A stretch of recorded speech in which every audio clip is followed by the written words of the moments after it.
Hi Debbie, I just will put this video together for you quite quickly with some tips and tricks for making the negatives for Cyanotype and the Van Dyke. So I've opened up your images here. I've got the Cyanotype one, which is the vintage portrait of the woman, and then the Van Dyke one, which is the flowers in the vase. Um, so the first thing you should remember with making the cyanotype ones is that cyanotype works best when the image has a little bit of contrast in there. Um, so one of the key factors is making your image slightly contrast more so than normal, and then seeing what that looks like with a blue filter over it as well. So that's a little tip that I usually do is if I'm not sure how it's going to look, I can actually put a blue filter over the image and that should show me how my cyanotypes will turn out as well.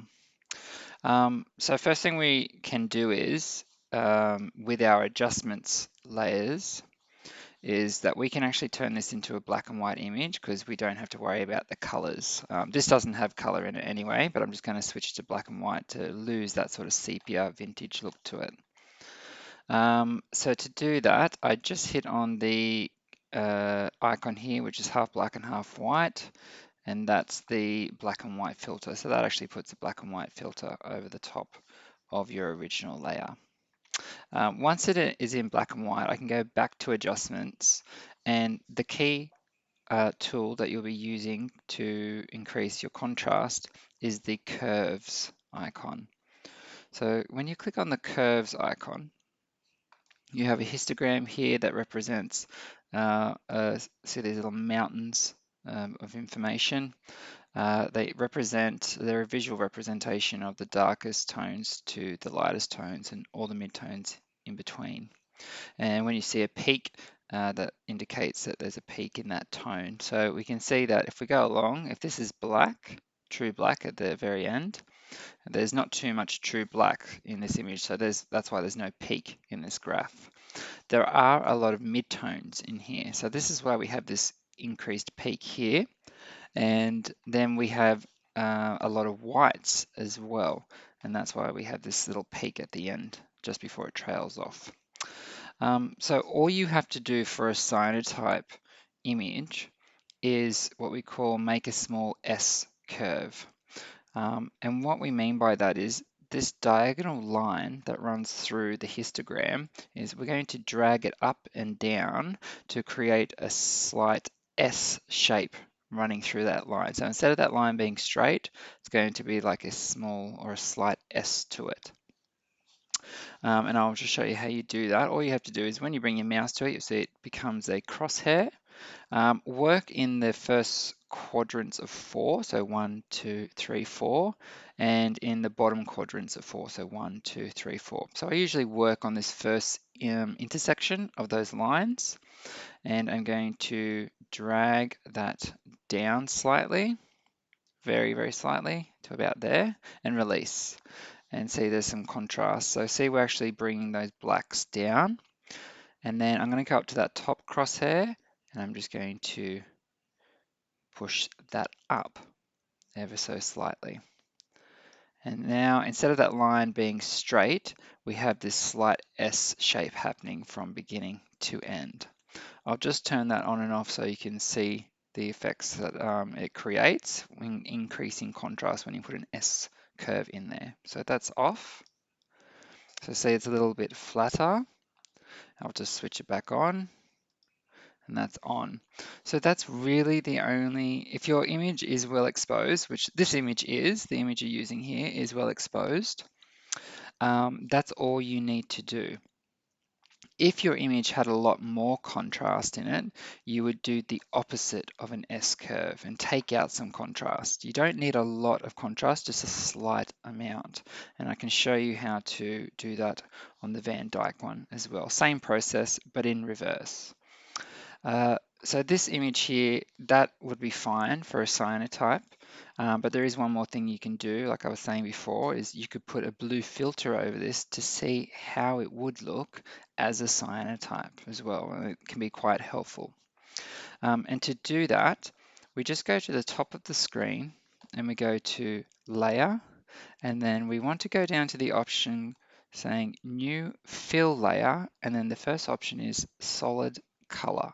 If I select on Solid Color, it'll ask you or prompt you to give it a name, give this new layer a name. So I'm going to call it cyan because that's the type of color I'm going for, and then hit OK. Now, when you hit OK, you see it comes up with a color picker box, and it's asking, well, what color would you like to fill in here on this layer? So I usually go for the blue that most resembles a sort of Prussian blue that we're going for in a cyanotype, and that looks quite good there. Maybe a touch lighter just by dragging it around on this box, and that's the blue I'm going for. So once you've selected your blue, you hit OK. Now obviously you can't see the image below it, but we can use our blending modes to blend this blue in with these layers underneath. And your blending modes is located here where it says normal. So at the moment, it defaults to normal. So at the moment, all you can see is a solid blue color. What we want to do is use these drop-down menus and use the options in here to blend it into the layers below. So if you click on the little arrow next to normal, you get a bunch of blending modes. Now, the best blending mode to use when you have a solid color is screen. And if you scroll through, you can see the effects that it's going. If you go to screen, like so, and hit and click it, it's now screening that blue in with those layers beneath it. So this is just a nice way to get a visual representation of how your image will look as a cyanotype. And you can do the same with Van Dyke, you just choose a brown color. So once it's like this, it's also a good idea to have a look at the image as it is and decide if you need slight more contrast or if you need to take some contrast out. I would say that this image would work quite well like this. I wouldn't add any more blacks or anything, because we have to remember that cyanotypes do dry slightly darker over time. And then, so you'll get some detail, some nice dark blues in this hair and in the shadow of her dress. So that blue is a helpful little tool to use with the solid fill color, just to give yourself a visual representation. Now, you don't need this blue. So once you've sort of had a look and seen how it would look as a cyanotype, you can just delete it. I'm just going to hit delete on my keyboard here to remove that layer. So that slight S-curve is all you'll need with a cyanotype. So see, it's just very slight indeed. Once you've got that slight S-curve, so don't go too harsh. If I just bring it down lower and show you, a lot of the time we add too much contrast into our images and you'll get something like this, so it's very graphic. You don't need that for cyanotype. You just need a slight curve, like so. Just that very slight S. So always just add a little bit of an S curve to your curves layer. Once you've done that, don't forget you need to flatten the image so that those layers are all part of the bottom layer. And you do that by layer and flatten image. And then of course you need to invert it to make sure it's a negative. And you do that by going up to image, adjustments, and invert, or you could also hit Control I on your keyboard. And that's your negative ready to go. So that's the cyanotype negative, and now we can have a look at the Van Dyke negative. So this is your Van Dyke image here. And one thing I have noticed about this image is that we may need to do some editing to it before we actually turn it into a negative for our Van Dyke. Now, we have to remember that with Van Dyke, there's silver nitrate in the chemistry, so it is a lot more reactive to light than the cyanotype mixture. So you don't need as much contrast in these images because your exposure is going to be a lot faster as well, and you'll be able to achieve a lot more tonal ranges than you will with cyanotype. So in the Van Dyck, if you have a strong contrast image like this one is, and if we can see that there's strong brightness against some darkness, we would actually do the opposite of what we did for cyanotype and remove some of that contrast. And we would still use the curves layer for that process. So again, in your adjustments, you can switch this to black and white with this black and white filter here. And then that will show you how it would look as black and white. And then we would go to our curves. Now in your curves, you'll see that there's, in this histogram here, there's got some mountains spiking here, meaning there's a lot of darkness, darker tones, I should say. And then there's a sort of lull in the midtones, and then there's some brighter peaks here as well. So majority of this image is darkest tones and lightest tones. And what we want to do is kind of even it out a little bit more so that there's some more midtones, and we can do that with two methods. So one, we'll start with our S-curve, our curves layer, but instead of the S, so instead of this, which we're adding in more contrast, we're going to go the opposite way, so an opposite to an S, and just take out some of that contrast. I'll just turn that on and off so you can see what I mean.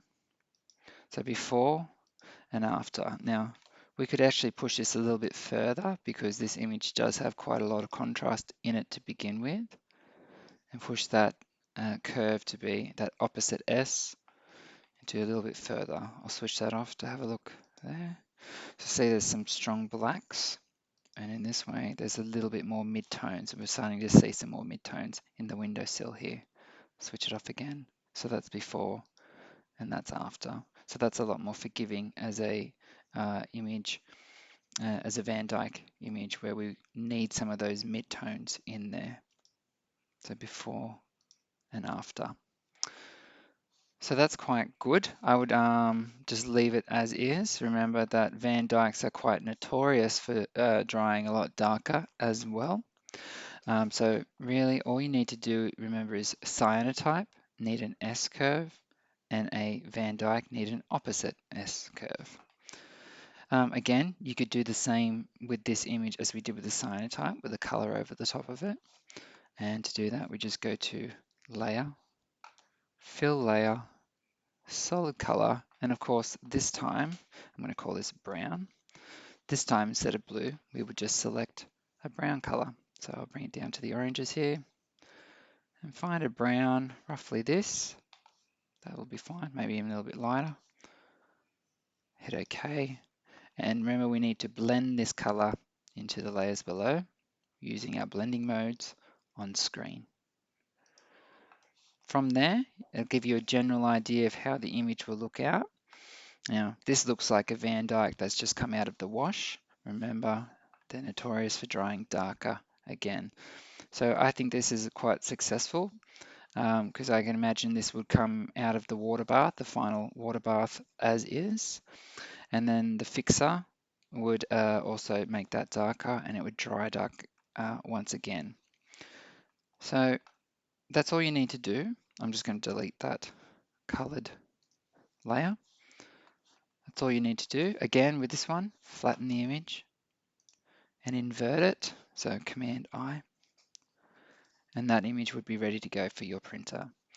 So to recap, you're adding in a little bit of contrast. If your image already was contrasty, it should be okay. And with Van Dyck, you're taking the contrast out. So cyanotype, contrast in with that S-curve in our curves layer, and Van Dyck the opposite of an S. I hope that's been helpful, Deb, and please give me an email if there's anything else you need to know.